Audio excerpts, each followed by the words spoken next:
Bienvenido a Café Espacial. Con la conducción del Dr. Fermín Romero Vázquez. Análisis con líderes expertos e influencers del futuro de las agencias espaciales globales. Exploración espacial y potencial expansión de la raza humana en el universo. Opinión en los ámbitos más prometedores del sector espacial por parte de sus protagonistas en gobierno, industria y servicios. Academias y ONG. Beneficios de la ciencia y tecnología espacial para toda la sociedad. Desde tierra firme es momento de un café. Café Espacial.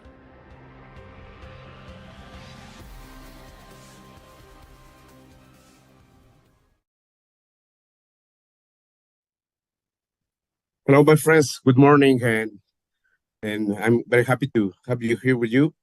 This time we have a very important person with us. He's Dr. Fredrick Jenet, and we will talk about entrepreneurship. Good morning and welcome, my dear Fredrick. Thank you. Thank you so much. It's really a pleasure to be here with you. Thank you. Okay, Alexa, go ahead with the bio, please. Of course. I could have told you in advance, though, that Dr. Fredrick Jenet has an impressive biography. He's an astrophysics trained at MIT and has a PhD from Caltech, transitioned into entrepreneurship with a strong commitment to space exploration and community development. He's the founder of UT's inaugural Center of Excellence in the Rio Grande Valley, the Center for Advanced Radio Astronomy. He has 98 research publications and 2 US patents to his name. His efforts brought the world's largest radio telescope to Bronzeville via the Arecibo Remote Command Center, opening unique learning prospects for students. Pioneering community-driven space industry growth, he spearheaded Stargate, the public-private effort that brought SpaceX to Boca Chica Beach. Recently, he founded Expanding Frontiers, a nonprofit focused on uplifting the community by developing the innovation ecosystem in the region. Under his leadership at EXF, he established a range of nationally acclaimed initiatives. Among them is the Entrepreneur in Residence Apprenticeship Program, which brings together budding entrepreneurs with NASA technologies. Additionally, he introduced the Space Settlement Design Tournament and the Space Entrepreneur Summit Academy, offering distinctive opportunities to regional high school students, guiding them toward prospective careers in space and related sectors. Dr. Jenet is also a board member of the National Space Society and the head of technology at the MIT Startup Lunar Station. It is an honor to meet you, Dr. Jenet. Well, thank you so much. Alexa. Sorry. No, thank you so much, Alexa. And I just wanted to say that it was really awesome being introduced from the cockpit of the Millennium Falcon. Love your background. Thank you. Yeah, it's a great background. Yeah. Well, to introduce this subject, the entrepreneurship and its role in the new space economy, with this big shot with us, entrepreneurship refers to the process of creating and managing a new business venture with the aim of generating profit and growth. Entrepreneurs identify opportunities, innovate, and take calculated risks to make their ideas successful. Entrepreneurship plays a vital role in driving economic development, fostering innovation, and creating jobs. In the context of the new space economy, entrepreneurship has become a driving force behind the rapid evolution and expansion of the space industry. The transformation of the space industry has been driven by space sector involvement, innovation, and commercialization of space-related activities. Traditionally dominated by government agencies and large aerospace corporations, the space industry has seen a significant shift towards increased entrepreneurial activity. Entrepreneurship is a driving force in the new space economy, bringing innovation, cost effectiveness, and the entrepreneurs are reshaping the landscape of space exploration and utilization, opening up the new opportunities for economic growth and scientific advancement. Today, our guest is an expert in this matter, so welcome again, dear Fredrick. Thank you. And again, it's really fantastic to be here. Go ahead with the first question, my dear Alexa. So, Dr. Jenet, please share with us what inspired you to enter the space sector as an entrepreneur, and what unique perspective do you bring to the industry? Well, certainly. Well, I'll just say that I kind of was born and raised in a unique time in the U.S. history. This was a time when I guess astronauts were kind of already on the moon. And it was a time where, you know, it was such forward-looking excitement about space exploration and the prospects of this. And we were just seeing amazing feats happening all around us, things that had never only been the thought of science fiction and dreams for millennia beforehand. So in some sense, it was only natural for someone like myself, technically minded, that they would be very interested in space and space exploration and space development. Matter of fact, the reason why I pointed it out is that your background and the cockpit that you're supposedly sitting in, and you know, Star Wars, Star Trek, all of those, you know, all of the great science fiction movies at the time, this great science fiction books at the time, painted this amazing future of humanity reaching out and exploring space. Some more accurate than others, of course, but nonetheless, it showed the excitement and potential of what humanity could do if they put their heads together to do it. And so my life has been dedicated to space exploration in one form or another. And originally, it was more on the academic side and on the government side, simply because that was all that was available. And rightfully so, because the challenges and the challenges were high, the risks were high, and the needed investment was also very high. But what it did do, I think, all around, as nations together around the world were thinking and dreaming about space, what it does is it pushes us to think. It pushes us to think more broadly.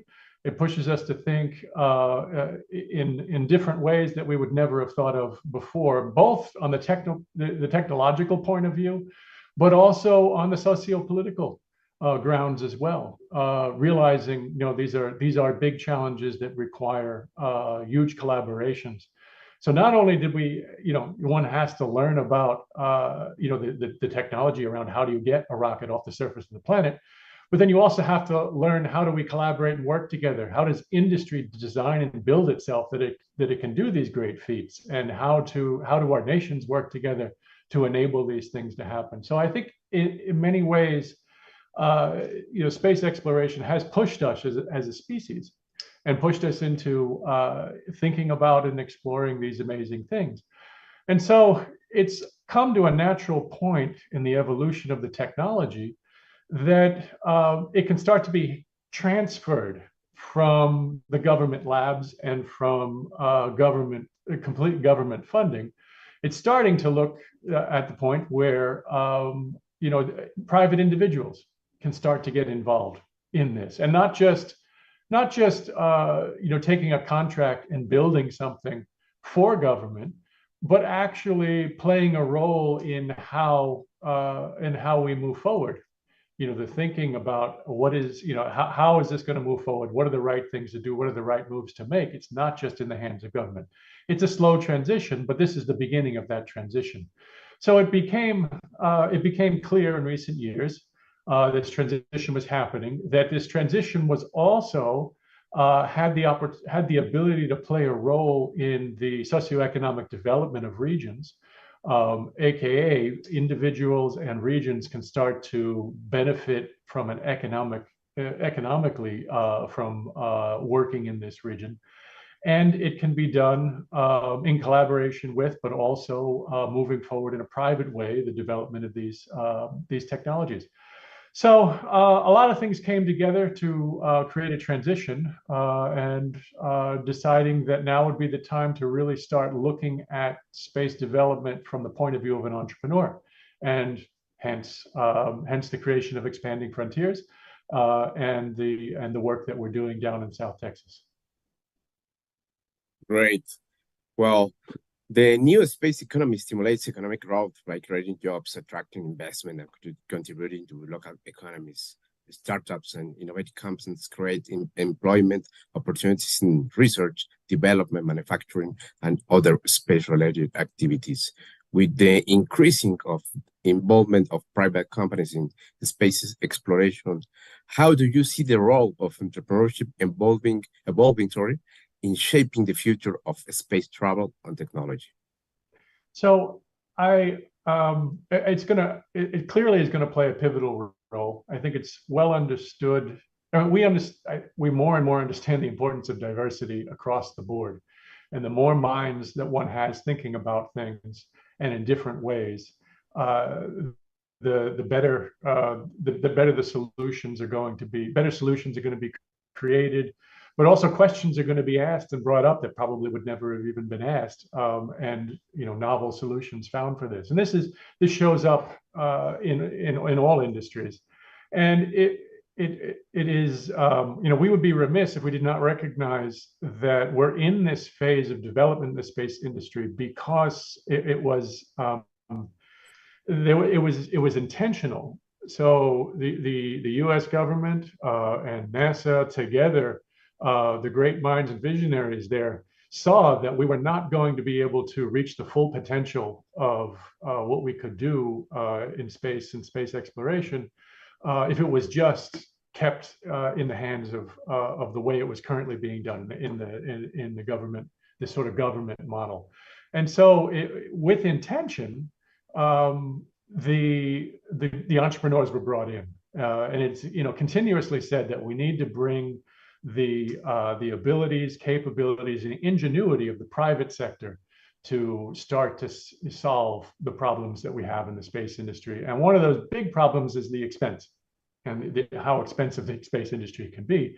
And in the decade, well, it's been two decades since they really, started moving down the path of having entrepreneurs really get involved in this. And we've saw enormous advances in the technology. We've seen enormous reductions in cost because of this. So I think it's been demonstrated that entrepreneurs are going to have played a pivotal role in making space more accessible, and they're going to play a pivotal role in the future of space exploration. And we can see that. We see this across the board. We see this in aerospace. We saw this in aerospace in the original in the development of airplanes. We saw this in things like the development of the computer, and we saw this in the development of the internet. And I see space as being no different from that. And it's just going to the introduction of entrepreneurship and sort of this broadening of minds that are looking at the problem is just going to accelerate the growth and move us into a position we would never have been in otherwise. Well, we all know the fact that startups and innovative companies create employment opportunities in research, development, manufacturing, and other space-related activities. But what challenges have you actually had to face in terms of regulatory frameworks while operating the space sector? So, in general, the regulatory issues. Now, I guess it would be great to have a panel and really dive into this. But I'm not 100% certain it's the regulatory issues that's really the hindrance. Obviously, the regulatory industry is there. It's an important part of industry, or the regulatory areas of government is important part because it's keeping the public safe, and that's paramount to all that we're doing. And from what I've seen, that hasn't necessarily been the major issue. I actually think that the major issue is the funding.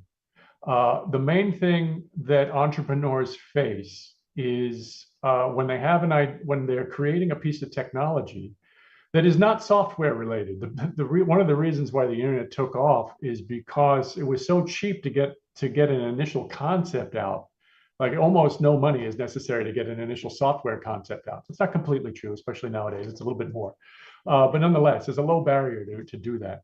For hardware right now, and this may change as we develop rapid prototyping techniques and with advanced manufacturing and all this kind of stuff, this will probably decrease. But right now, when you have an idea, especially if you're working with an asset technology that you want to spin off into the commercial sector, there is an initial price, and the entrepreneurs have to get that funded somehow. So I think the biggest issue is finding, it's not even necessarily that much money. Something like 20, 30,000 US dollars could go a long way in de-risking a technology such that it would then be picked up by an angel group or a VC to move it even further. So I don't think, so it's not necessarily the regulatory agencies and stuff that's causing any issues, but I think it has to just do with where do we get this initial capital. And we're definitely seeing signs where, governments, U.S. governments are really, they're understanding this more and more. And it's one of the reasons why I like to showcase this whenever I get a chance. But just having the ability of, somehow giving them the resources such that they can rapidly develop these prototypes and, and move them faster. That's the key. That would be a key enabler. The so-called getting past the so-called valley of death, as they call it in technology development.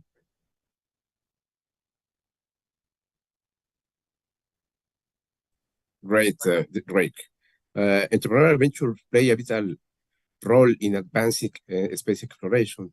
They are involved in developing technologies for crew missions, robotic exploration, and space habitats, contributing to humanity's ability to explore the zero in space. With your experience, could you share insights into the innovative technologies your company is developing to address some of the pressing issues in the space exploration? So, of course, I mean, we've been seeing a lot of that. One of the biggest challenges is just the cost of access to space. How do we reduce the cost of access? In the last 15 years, enormous strides have been made in that, it's just getting, that area is just getting better. And so once you've sort of gotten over the hurdle of that initial cost, then then the other thing that we're seeing is the development of platforms, space platforms. So we're talking about where you have, so the International Space Station is one of these, and different governments, of course, have these, and those are moving now into the private sector. There are several groups now that are developing private, commercially owned and run space station. So I believe in the next 10 years, we're going to start to see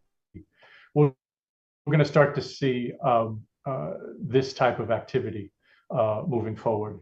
But I do think that the road to space, especially from the commercial point of view, has to be a kind of a slow and steady, staged movement, if you will. And you're seeing this. We're seeing a lot of activity in low Earth orbit and sort of moving ourselves gradually outwards as we develop this general space economy. But major enablers we're beginning to see with our ability to get to space, our ability to sort of stay and work in space, and the ability to to operate in space. I think two of the major pieces we're going to see, which are very exciting to me, is our operations on the moon. More and more, the lunar economy is being talked about, and the technologies are being developed such that we can start to shape and understand what the lunar economy looks like, and what is necessary to put in place. So we're seeing technologies that are being created that would help sustain an economy that is focused on sort of the lunar aspects. So I think over the next, the near term areas, we're looking at an economy growing in LEO, low Earth orbit, MEO and GEO, those areas, but also out out to the lunar area, and we're seeing more and more technologies that are enabling that growth. So, how do you balance the inherent risks of space ventures with the potential rewards, both from a business and a technological standpoint?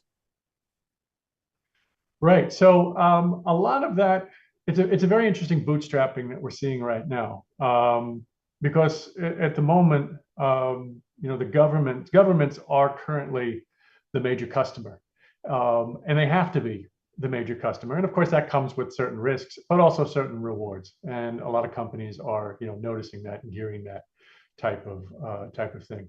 But I think the entrepreneurs that are what they're the prize that they're eyeing is getting, being in on the foundation of what would be the space economy. So what you're seeing are what would be a lot of B2B services, business to business services, and a lot of enabling technologies that would ultimately be platform technologies. So still interested in scale, still interested in how do we develop something that would be utilized by, more and more as they grow out.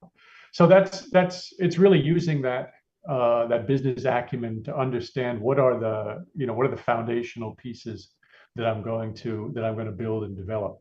So some of those that we're seeing are utilizing space assets for observations on Earth.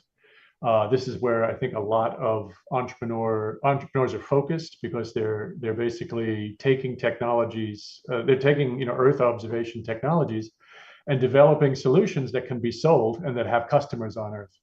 But then you also have entrepreneurs that are looking at issues of the satellites that are providing that data and what's happening with them, the fact that they need to be refurbished, and the amount of money you could save by refurbishing the satellites rather than putting up another satellite. So they're developing things around that. It's the acumen of the entrepreneur to understand where these challenges are. And I think when they think through this, clearly they're doing exactly the weighing of the challenges that you had mentioned to understand what the risk and the reward is going to be. And because space assets and space development involves pretty much everyone in one way or another, affects everyone, that there's a market there. And of course, the challenge is finding out where exactly is it you're going to place your flag, so to speak. So it's just it is really that question is the challenge to the entrepreneur as to how to properly weigh those issues. Thank you. Talking about the space assets, the commercialization of the low Earth orbit LEO is gaining momentum. How do you envision the future of LEO activities, and what role does the company play in this evolving landscape? Certainly. So expanding frontiers, our mission is to foster and promote commercial space ecosystem. We're focused in South Texas. There is an enormous talent pool in South Texas, but it tends to be underrepresented. And so we want to give our aspiring entrepreneurs, the tools and resources that they need to be successful in the space economy.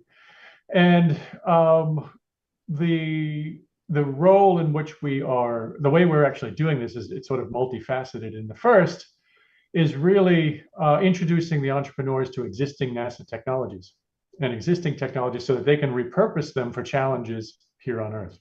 So it is, in some sense, I like to say, a low-lying fruit in moving into space, so that they can understand space technology a little bit better, and they can work with it, and they can start to see, what are the uses that were developed in space, and then they kind of learn how to retool them for issues and problems that they're hearing about and they're seeing in their own world. So it's, in some sense, it's a first step to understanding how one utilizes space technology. Then we move towards utilizing utilizing space assets. So they're directly utilizing in-space technologies, and this is sort of getting back to this idea of developing software solutions for data that is coming from satellites onto Earth, and then moving into developing and working on the challenges of developing space assets themselves. And in some sense, that's kind of the general pathway that entrepreneurship, I think space entrepreneurship globally is following. It's sort of the staged approach to get there and develop the skill sets that are necessary to move that. So the way Expanding Frontiers is helping to do, working to develop this is we are working with the entrepreneurs directly, so that they can understand and work with the technologies, get a better understanding of what the value is of these technologies, and then slowly working the community such that they can develop the skill sets and the workforce necessary that they can then be working on direct challenges associated with with space assets and the space economy. So entrepreneurial space companies frequently collaborate on an international scale, right? In order to form partnerships and alliances to pool resources and expertise in space missions. This fosters cross-border collaboration and accelerates the development of new technologies. So can you elaborate on your company's strategy for collaborating with other countries and organizations on ambitious space projects? Sure. So, well, I mean, collaboration is core to moving forward as an entrepreneur. It's core to moving forward in any, in any group or organization that is looking for doing something that's out of this world. And it doesn't matter. It doesn't matter if it's space exploration. It doesn't matter if it's artificial intelligence. It's just you need to fully utilize the existing tools and platforms that are there. And they always, any time you're talking about entrepreneurship, talking to new entrepreneurs, it's always impressed upon that they should not be reinventing the wheel or doing everything themselves. They really have to focus on one or two things that they're going to add value to, but then they're going to utilize the community. They're going to utilize existing resources and capabilities in order to move forward. And this is what we impress upon to our entrepreneurs, and it's what we also do as well. So in other words, obviously we didn't write Zoom so that we could have this conversation. So it's just fundamental to moving forward as starting up in starting up in basically any field or endeavor. Thank you. We will go to a quick break and then we go back on the air. Okay. Sounds good.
A que sintonices con nosotros Diálogos con Jenet Eureka.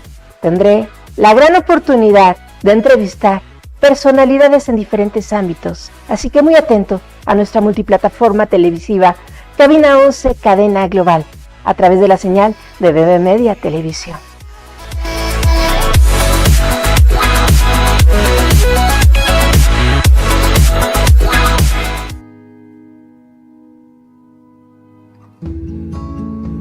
Hola, ¿cómo están? Estamos muy contentos de estar aquí anunciando algo súper importante y a lo que los queremos invitar. Esta nueva temporada aquí en una locación bellísima, Hotel Diamante Querétaro, a punto de iniciar esta gran aventura, el programa de desprogramación y reprogramación mental. No te lo puedes perder, vamos a tener temas súper importantes, súper interesantes, herramientas súper poderosas. Recuerda conectarte todos los lunes a las 6 de la tarde, solo por Cabina 11, Cadena Global.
Well, friends, we're again on the air, and let's continue with this interesting interview with our friend Fredrick Jenet. And tell us, my dear Fredrick, entrepreneurs are often adaptable and responsive to changing market conditions than space agencies. This flexibility allows them to pivot quickly in their response to technological advancements or shifts in demand. With the emergence of new players and disruptive technologies, how do you perceive the traditional roles of governmental space agency like NASA evolving in the Right. So, for when it comes to space, I think the U.S. government and NASA are always going to be pushing the boundaries, and NASA is always thinking 50 years ahead, and it's one of the reasons why they've been recently divesting, if you will, of activity closer to Earth. And again, that's done it's done with intention that they do this so that they can bring in private industry, and then they themselves can leverage what's happening with private industry so that they can go further. I think it's also very clear that for the next stages in development, aka the lunar economy, governments are going to play an important role because they're going to be the first customer. They're going to be the ones that build the roads, if you will. Just as in the United States, the governments build the roads. No private industry is going to take the risk of building an entire road network. It has to be something that is done, from the government, from a centralized point, and they're going to be the enablers of that, which will then bring the economy. So, there's still going to be an important role for the U.S. and other governments to be able to build that infrastructure that's going to enable the space economies. NASA will always be pushing to do what hasn't been done before, but they'll be leveraging their support of the private industry and of the entrepreneurs. They do this on purpose because then they can leverage it. It becomes a lot cheaper for them to utilize stuff that has gone through mass marketing. Through the mass market and commercial process, such that it's reducing the price and cost of these, whatever it is that they need, that they can just buy it rather than build it, which is what they want to do. So So they will always be there. But when it comes to the flexibility of the entrepreneur, that in some sense is the ingenuity that everyone wants to see, and it's the flexibility that is really required in order to survive and grow. So something that I find very interesting is that even though we talk about space and space assets, immediately people think rockets and people think happening so far away, it's of little consequence. But when entrepreneurs are looking at especially existing technologies, what they're really doing is they're looking to solve problems here on Earth, and this is that first stage I was talking about. So they are that sort of that built-in ingenuity and ability to adapt is kind of there from the beginning. And so what they're doing is they are looking at technologies that were developed for space, but they're adapting them to problems and challenges that are here on Earth. And this is something that has, it's been going on through the history of the space program, and it's something that we're definitely at Expanding Frontiers capitalizing on. And just as an example, several of our companies, one of our companies is using technology that was developed on the NASA's International Space Station to remove carbon dioxide from the air. They've repurposed that technology to remove carbon dioxide in the air and put it into indoor farms. We have another technology that was used for inventory on the International Space Station, inventory control. And they're using it to actually monitor elderly patients in hospitals and in nursing homes, so that they can actually see, whether or not the person is going to get up from their bed or something like that, but doing it in a non-invasive way, because no one likes to have cameras pointed at them, right? So these are real challenges. These are very pertinent issues that we're facing. Both environmental issues and how we care for our elderly, and we're utilizing space tech in order to solve these problems. So that this is all because of, as you said, this ability of entrepreneurs to think broadly and be able to adapt to changing environment and changing conditions. And they're doing this from the get-go to repurpose these technologies for problems and challenges here on Earth. As you know, space entrepreneurs often develop cutting-edge technologies, from reusable rockets to advanced satellite systems that drive efficiency and lower costs. Space tourism is becoming a reality with companies such as SpaceX and Blue Origin. So how do you see this trend evolving? And do you envision your company playing a role supporting this space tourism industry? So space tourism is interesting. It's something that I think captures the imagination, and it gets more people, seeing the technology and being involved in this. Right now, the price tag is very high. I think as the price tag comes down, and this is the way things always are, the early adopters have to pay a premium price, and then slowly it gets down. It'll be more. There'll be more of a market and more of a role, but we're really just seeing the cusp of this.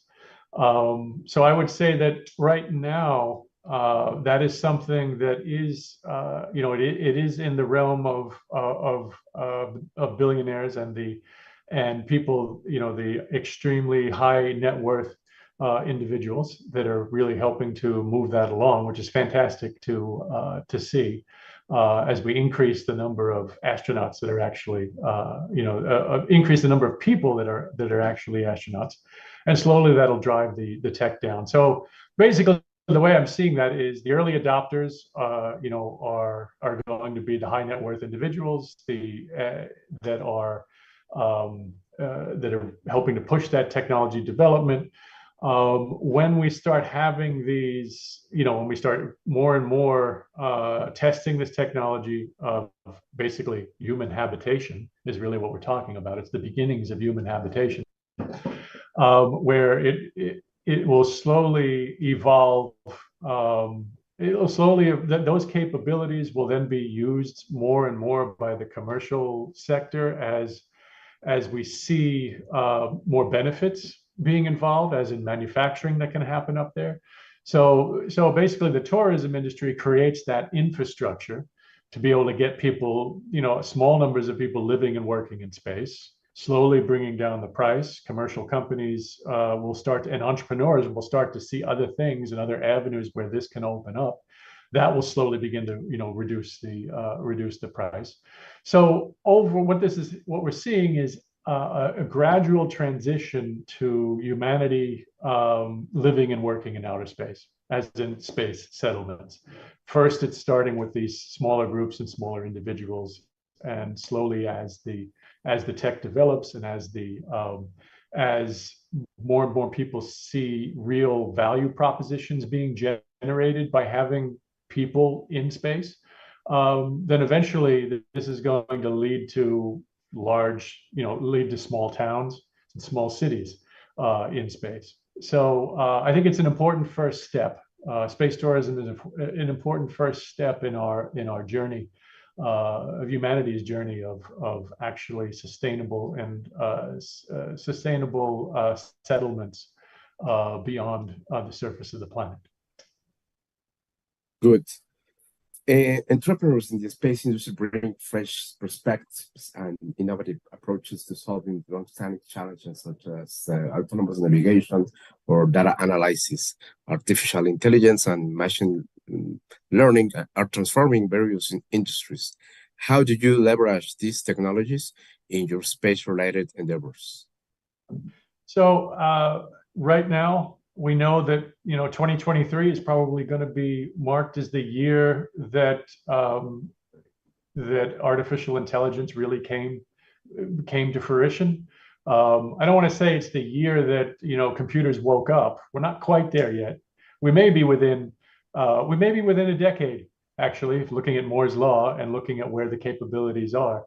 That we may be within a decade of the awakening of the machines. So it's very clear, it's been a dream. It's been another dream of humanity that we would have computers and machines that can think and that can help us. Now, that's a whole nother discussion as to make sure that they're actually going to help us and whatnot. But it's there's enormous areas in which we know that dealing with enormous amounts of data, which we have from space, dealing with harsh conditions, which we have from space. These are types of things that artificial intelligence and these linked together with robotics and linked together with enormous data processing systems. We know that AI is going to help one way or another. In a more practical sense, just the ability of understanding the data, the enormous amounts of data that we have coming down from these Earth observation satellites, and being able to make sense of those, and be able to make real insights that can help us, actionable insights. AI is, already many people are thinking about how we're going to use AI to interface with these systems. Then you also have autonomous systems, systems that need to make decisions, but aren't necessarily going to have a human in the loop, as in with lunar exploration. And as we move further out, the decisions have to be kind of real time. And of course, there's one group of thought that we need to have humans there, working and doing the exploration. But of course, they're either going to be there or they're going to be helped either autonomously or semi-autonomously with robotic systems. And those robotic systems are going to have better and better AI working with them to be able to make the decisions they need to survive in these harsh environments. So as with everything, it's going to touch, AI is touching every aspect of our life, and it's going to do the same in space, definitely.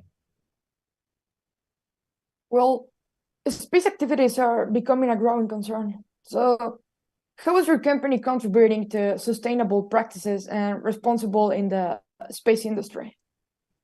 So we are mainly focused on training entrepreneurs, and of course, we know that sustainable practices, when we say sustainable practices, we understand that our previous growth has had effects on where things are going with our planet and our ecosystem and so forth. And we've learned an awful lot.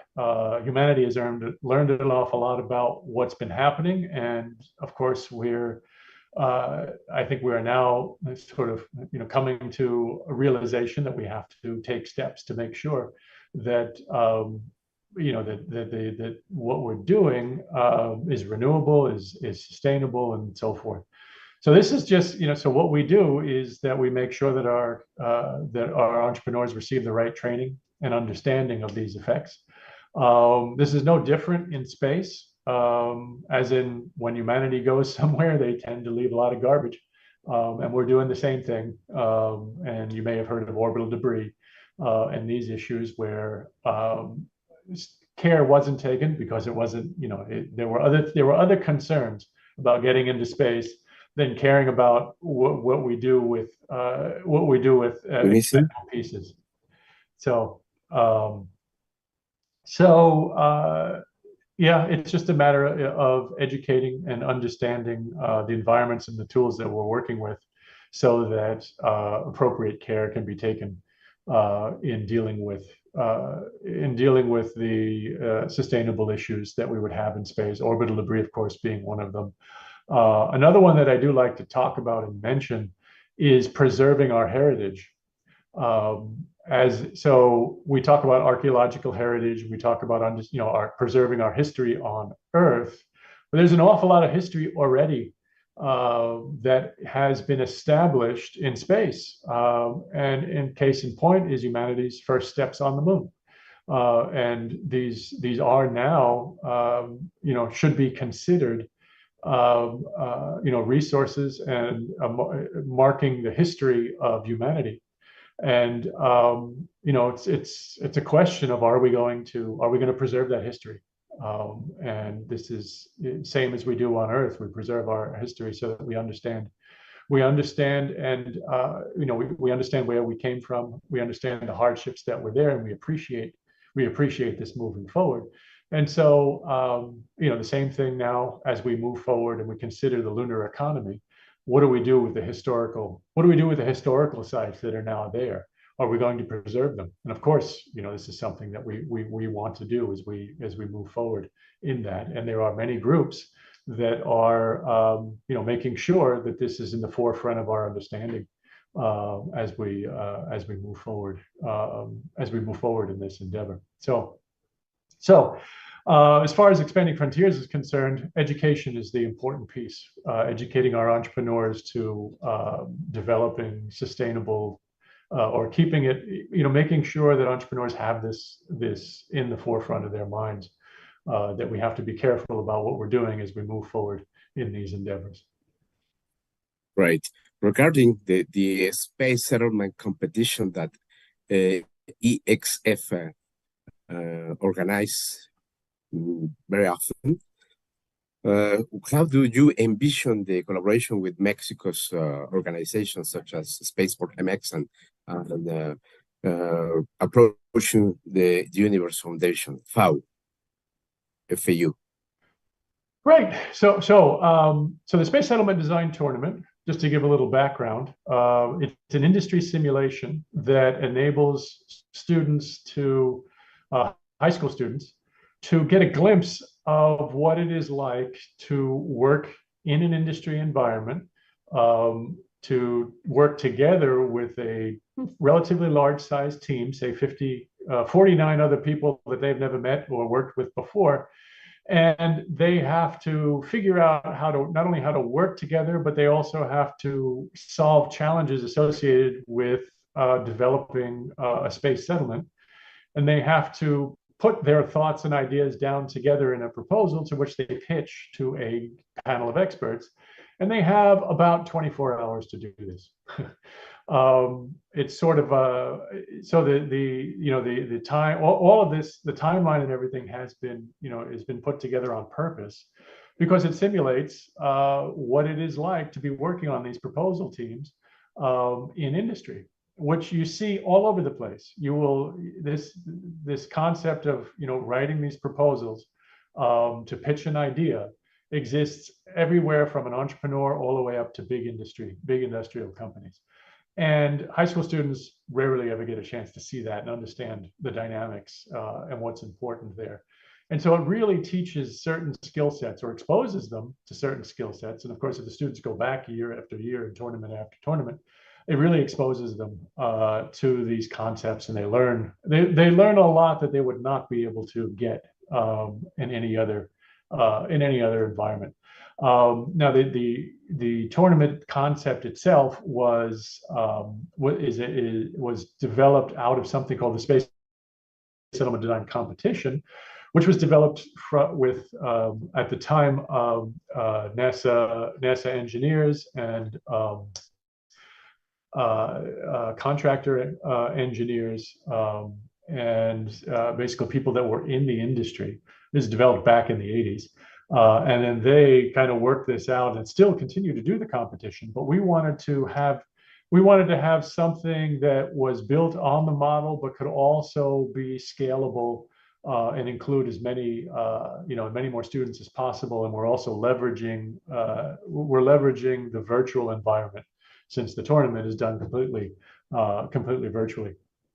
And so, but I just wanted to say that it is built on and steeped in a rich background that comes from the space industry from the mid 80s all the way up to where we are now.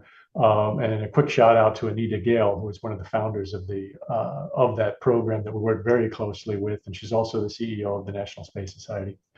So we definitely see this program as a way of involving more students just in general, and we definitely are excited about being able to bring this to Mexico and the Mexican students, so that they can get more involved. They can see, they can get the experience of the space industry, but also they can work with and interact with people that are either recently retired from, or actively involved in the space industry now.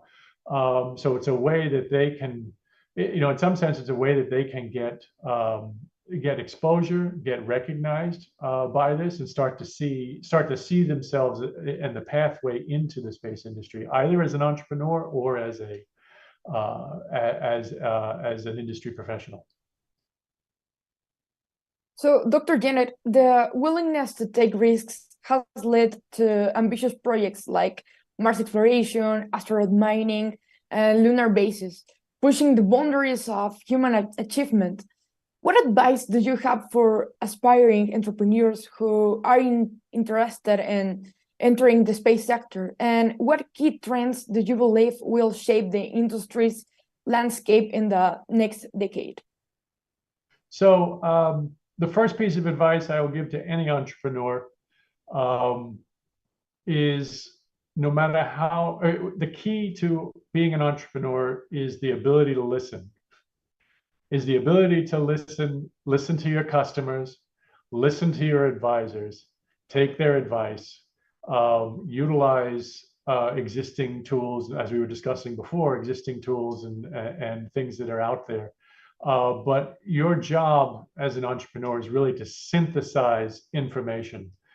It is one thing that, and we've seen this, where entrepreneurs will get labeled as untrainable and unable to be mentored, and that's the worst label that you could possibly have in the industry. Now, there's always going to be an exception to a rule, right? And if there may be one or two that are extremely exceptional and capable of just moving forward, and they get lucky. But really, the majority of entrepreneurs, what they need to do is that they need to get a good mentor team. They need to find ecosystem resources, expanding frontiers being one of those types of things, an incubator, accelerator in their region. They need to and they need to also as I like to say, get out of the office and talk to your customers. It's one of the I think it's one of the key things that entrepreneurs need to work on, because many times, you know, they've gone through the rigors of their academic coursework. They know their field very well. They can build whatever, either it's in software or, you know, in hardware. You know, they can build whatever it is that needs to be built. But what they really need to now is to take a step back and just listen to your customers. Go out there and talk to people. You know, talk to 10, 100, talk to 1,000 people. It's really the discipline of, you know, and in some sense, it's a very similar to the scientific inquiry, the discipline of hypothesis testing. So great, you have this idea of this thing that you want to build.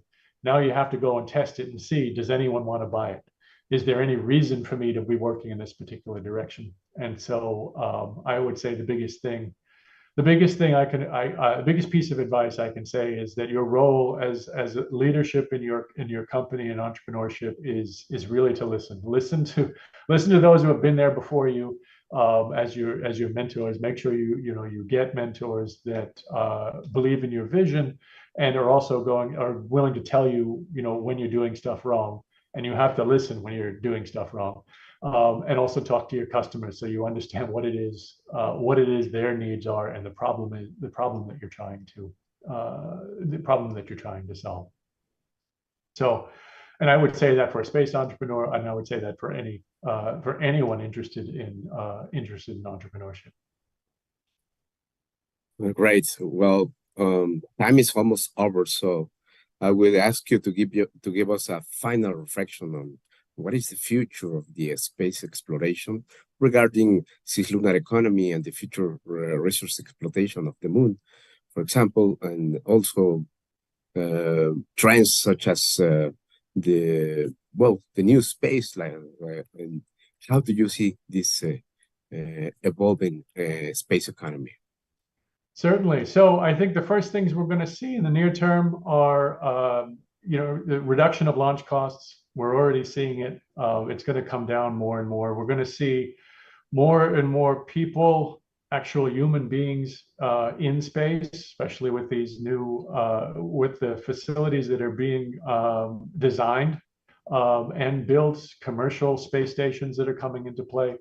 And we're going to see, probably in the next 10 years, we're going to see the beginnings of a lunar economy, which is actually, what I just think it's a fantastic time in history to be living, where you can talk about, in a serious setting with business people, the lunar economy, and you're not laughed out of the room, and you're not considered, hey, this is Star Trek or something weird like that. It's like, no, there is now this new continent that we look at in the evenings every day, that has enormous amounts of resources, and that we can utilize in ways that right now we probably don't even know that we're going to be utilizing it. So I think in the next 10 years, we're going to be hearing more and more about this lunar economy and seeing technologies developed for that. So I think it's there are going to be some pretty fantastic things happening, and looking forward to being a part of it. And specifically Expanding Frontiers, we really look forward to working with entrepreneurs so that they can help, so that we can help their visions become reality. Thank you. We are very grateful to you for sharing these concepts with our audience, and we're sure that your reflection will be very useful for potential entrepreneurs in the space sector who are watching us. So thank you so much, my dear Fredrick. And Alexa, please tell us how was your experience conducting this episode with Dr. Jenet. Well, first of all, I want to thank you, Dr. Fermín, for the invitation to the program. It is an honor for me due to who you are and what you represent. It was a great experience. Not only was I able to learn a lot about entrepreneurship and its role in the new space economy, but I also had the opportunity to ask Dr. Jenet questions and learn from his experience in the industry.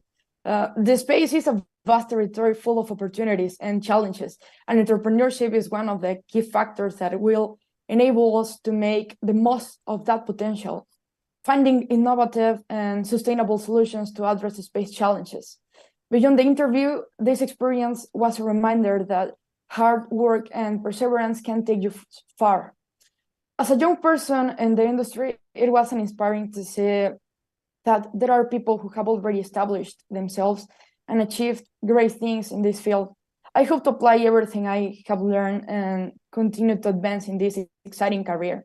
Thank you again for this opportunity, and I hope all our viewers enjoyed this interview as much as I did. And one more thing, I just wanted to say that what you do, Dr. Jenet, for high school students actually inspire us and help us to grow. I was able to participate in the Space Entrepreneur Summer Academy last year through Master Katie Ramirez, who is the CEO of the Spaceport.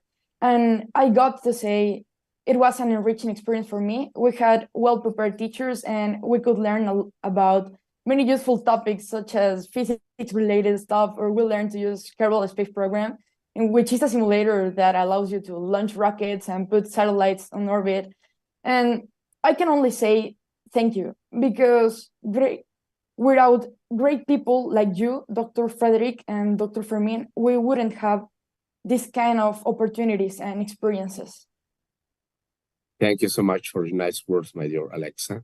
It is a pleasure for me to have you here in Café Espacial as a guest conductor. So thank you so much. And to you, my dear friend, Dr. Fredrick Jenet, thank you so much, and see you next time. Thank you. Bye, everyone.